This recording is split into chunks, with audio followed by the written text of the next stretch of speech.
with Kandia Haynesworth Designs, and I am in the official classroom for the Sew and Show workshops. Today we are making do-it-yourself elegant fabric napkins, and it's very much so like the fabric napkins tutorial that I made previously before, except we're just adding a little bit of a twist to it. Okay, so here's what you're going to need.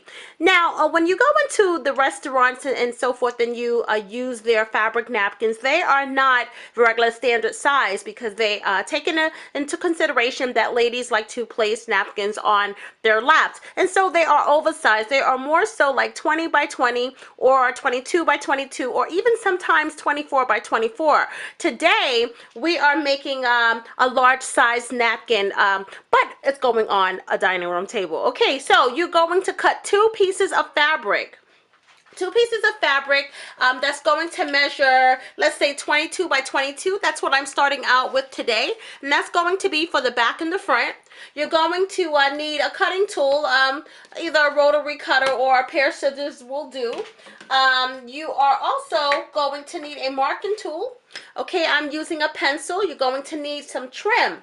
Okay, now this is not your standard trim. This is a nice trim. It almost looks like fine embroidery. You're going to need pins and clips. Okay, now the reason why I have both up here is because when we are pinning the fabric together, depending on what fabric you are using, sometimes it will be too thick or you don't want to pierce the fabric with the pins. So I do have the clips. And then when you have a trim like so, sometimes it's a little bit of a challenge to get it to all stick together. All right, and you're going to need your sewing machine. Let's get started. Okay, so you want to turn your fabric right side to right side. Okay, so this is a double-sided fabric, so it doesn't matter what side this fabric is on. But ideally, if this did have a different backing, then the wrong side would be facing me. So it would be right side to right side, okay? And then you want to take a couple of pins and you want to just stick it in between both layers of fabric all the way around in the center, and that's just to prevent it from shifting. So I'll meet you back here. I'm just going to work my pins all the way around. Okay, so I have placed the pins toward the center, not directly, but more towards the center than the edge. And today I am using a fancy frame called the scalloped edge. And before you get a little discouraged, you can easily use two plates by just pairing them up side by side, because we are just working with trying to achieve this scalloped edge. Okay, and so I'm going to place this in the center like so. Let me pull it down a little bit so you can see what I'm doing, and I'm just taking a pencil and I'm just going to draw out that outline. Okay, and this is very easy to achieve when you have two plates that are side by side. Okay, and then for the edge, all you have to do is simply turn it to continue that scallop and just continue that edge all the way around. And don't worry if it's not too perfect, because your trim will be able to hide your mistakes. So I'm going to finish this all the way around and I'll meet you back. Alright, so I have pinned the entire center or toward the center of this scalloped frame here, and if you can see, I have a defined scallop template for me to follow, and I also went ahead and clipped the border edge of the fabric. And now direct your attention to this area here. I have a start and then I have a stop. So we are actually going to be starting here, sewing, stopping, rotating the fabric, sewing, stopping, rotating the fabric, sewing, all the way around and following that pattern. Then when we come around here, we're going to be sewing, stopping, rotating the fabric, and then sewing down. Okay, this area is going to be left for turning the fabric right sides out. So let's take it to the sewing machine and let's get started. So once again, if I can just direct your attention right at the start and the stop button. Okay, so we're going to be starting here, sewing, stop, and then we're going to be sewing here, stopping, rotating the fabric, sewing, and then we're going to take that all the way around, and then when we come back around here, we're going to be sewing, stop, and then we're going to be sewing. So then we'll be left with this whole area opened. Let's take it to the sewing machine and get started. And today we are working with the Brother JX2517, the official sewing machine for the Sew It and Show It workshops. Okay, so make sure that your presser foot is up and your needle is raised to its highest position. We are using a straight stitch, and that means that we are going to select a stitch from 6, 7, or 8. 9 is a little bit wide, 10 is definitely too wide. So on your stitch dial, you just want to turn your stitch dial to a 6, 7, or 8. All right, and then I'm going to take my first clip off. Okay, and then I'm going to just kind of hold the fabric with my fingers. All right, just to get it into that starting position. All right, because remember, we're going to be starting there, sewing, and then stopping, and then rotating the fabric. All right, and so I'm going to put the presser foot down. My needle is in place, okay? And then I'm just going to start. Oh, I hit the camera. Sorry about that. I'm going to start sewing. Stop. Lift my presser foot up. Rotate my fabric. And just continue in that area, following that guideline that we have. Lift my presser foot up. Always have your needle in place when you are rotating or pivoting your fabric. And then you also want to take out your clips as you are going along. And I'm just going to follow this template all the way around. So I'll meet you back when the entire thing is stitched out.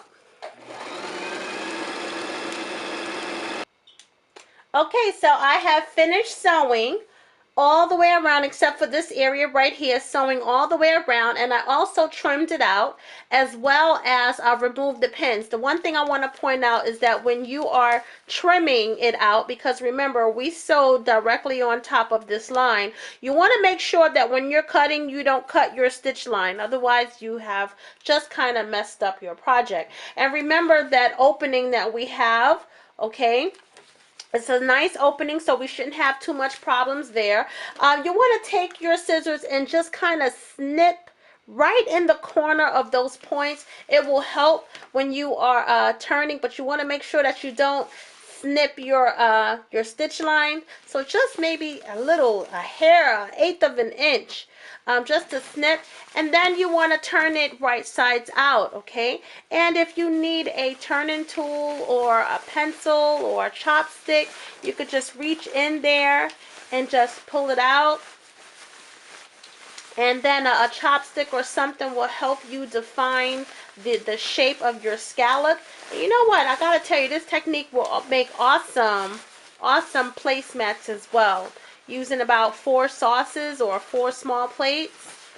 Okay, and at this point you want to make sure that your iron is also plugged in, because you would want to take your fabric to the ironing board after you have turned it right sides out. You are going to be shaping it, but at this point, even though we haven't shaped it completely, you kind of see it start forming.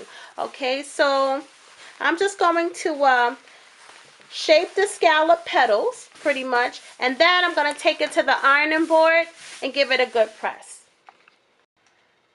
Okay, so after turning it right sides out and taking it to the ironing board, you want to take it to the sewing machine. But before that, you want to make sure that your opening is just turned. And if you can see, I just kind of eyeballed it and just finger pressed it and turned it inside and then pressed it closed. Then you want to take it to the sewing machine, and you want to stitch as close as possible to the edge, so no more than an eighth of an inch that you should be away. So you want to stitch it all the way around, and then you will come to the edge where that opening is, stitching it closed, and you want to do that all the way around, and then I'll meet you back here with the trim. Okay, so I have just added the trimming or the lace to the edge. Okay, and I'm going to get a close-up look because I want you to see, that I didn't put it directly onto the fabric. I left it so midway, so that means that the edge of it is actually going to be extended out. Okay, so for the most part, let me just show you exactly where it's at. So if I take this one off and I pull it down, you see that's the edge, and now it's midway, so half of the trim is on the fabric and half of it is extended off. Okay, and that's because when you fold or whichever way that you're going to set your table up, it will have a nice, scalloped edge to it, and it will have that nice lace. Okay, now for the two edges of the lace, okay, so one you can just lay right there, and then the other one you're going to fold it almost like a finished look. Okay, and then we'll come back in and we will trim that. Okay, but you want to make sure that your fabric is straight. Okay, so once again, you're just going to fold it, and either you're going to clip it or pin it in place. Then we're going to take it to the sewing machine and we're going to stitch all the way around. Then we'll be done. Okay, so I'm just about finished. I just have a little bit more to go, and I just wanted to show you that, when you're doing this, you just want to do it in small increments. Otherwise, the lace will get away from you, and because you're sewing it halfway, all right. And then when you are stopping and starting, you do want to back stitch. And then, even after you are done, you can actually go back around, especially at the fact that you've sewn this on. You want to check this to make sure that the whole thing is sewn on. And then you can actually go and do another top stitch. And then this area that we have here, that little fold that we have put, because the lace is so intricate, I'm just going to go in there and I'm just going to snip it. And then I'm going to put a drop of fray check there. So yeah, I'm just gonna tuck it, do another stitch, and then put some fray check.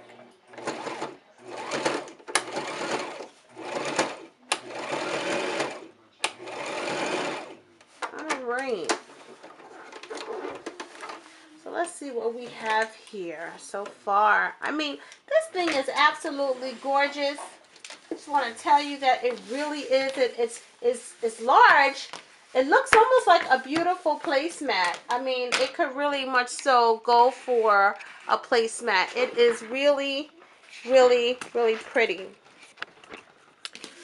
With the scalloped edge. So what I'm gonna do is take it back to the ironing board. I just don't like the wrinkles and stuff. And then I'll snap a picture of it and we'll be done. And so I really want to get a close-up on this border here, because this is absolutely stunning the way this came out. And once again, it's large enough that it really could be an elegant placemat.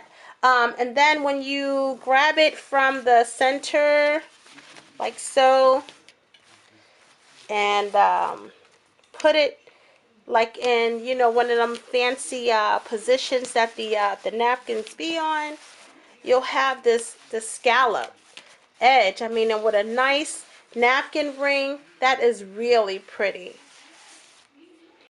Alright, so here's the finished product. I just made like a little makeshift table setting just so you can see it. And I love it. I think it came out very nicely, and I'm going to make a bunch more so I can have a full table setting. But you can do so much with this if you can use your imagination and some fabric. You can make your own decorative, elegant, fancy fabric napkins, and this can be used for a wedding or to really dress up your table. So thank you so much for joining in today. If you like this video, give it a thumbs up. Don't forget to subscribe and leave me a comment below. And if you decide that you want to take on making an elegant fabric napkin, send me a picture or post a video link You can come and visit me at CandiaHaynesworth.com or find me on Facebook at CandiaHaynesworth.com. That's all for today, and I'll see you next time.